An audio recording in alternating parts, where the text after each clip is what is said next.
Donc correction de la première partie des calculs préparatoires, on va commencer par la pression à l'intérieur du moule.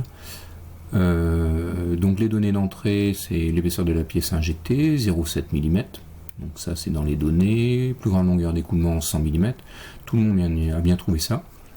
Vous êtes nombreux à ne pas avoir réussi à déterminer si la matière était fluide, visqueuse ou très visqueuse. Pour ça, je vous dis que lorsque la matière n'est pas dans la bac, il faut se fier aux pressions spécifiques et trouver une matière équivalente. Donc quand je prends mon abac, j'ai un nombre de matières assez limité. Je vais aller consulter donc ma fiche matière. Le PET a une pression spécifique d'injection à 1100 bars. Donc je vais essayer de trouver une matière qui est au voisinage de 1100 bars. Donc j'ai le PBT, j'ai le polycarbonate, j'ai le POM.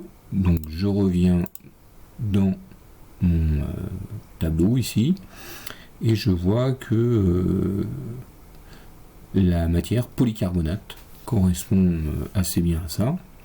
Donc ça veut dire que je suis avec une matière très visqueuse. Donc je retrouve mes données d'entrée 100 mm, 0,7. Donc 100, 0,7, je descends et j'arrive ici au point de pression aux alentours de 950 bars. Donc ça veut dire que ma matière très visqueuse, avec cette épaisseur, cette longueur de fond, il faudra à peu près 950 bars dans l'empreinte pour pouvoir remplir. La détermination de la force de verrouillage. Donc le point de départ, c'est trouver dans quelle unité travaille la machine. Donc dans quelle unité elle travaille, ça va être dans les ressources. Donc dans mes documents ressources, je prends les caractéristiques de la machine.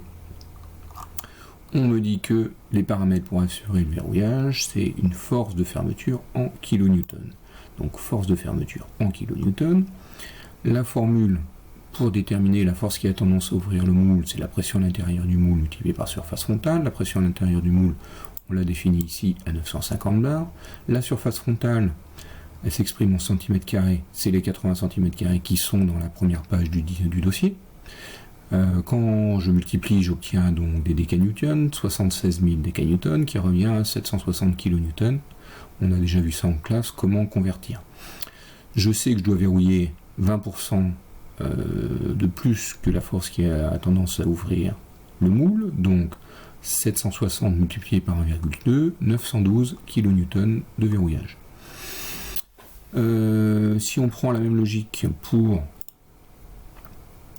le dosage, paramètres pour assurer le dosage, donc là vous voyez il y a une petite erreur, c'est une course de dosage en millimètres et non pas un volume, donc c'est une course.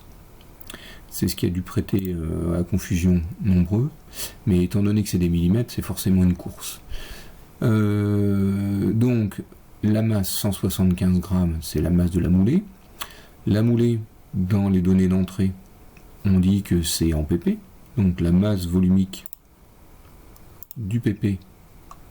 Alors la masse volumique du pp, donc c'est celle qu'on utilise souvent, 0,91.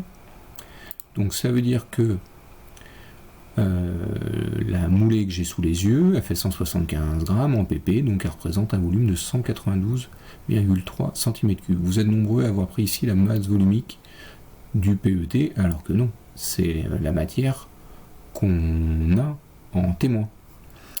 Le volume à chaud, c'est le volume à froid divisé par le coefficient de variation ΔV. Le coefficient de variation de ΔV, on le retrouve ici pour le PET, 0,90. 0,90, donc on obtient 213 cm3 à chaud. Étant donné que c'est une valeur en millimètres, ça s'exprime en course. La course de dosage, donc ce sera le volume à chaud divisé par la surface de la vis plus 0,5. Donc 213 divisé par 12,6, tout ça c'est des centimètres, plus 0,5 cm, j'obtiens 17,45 cm, soit 174 mm de course de dosage.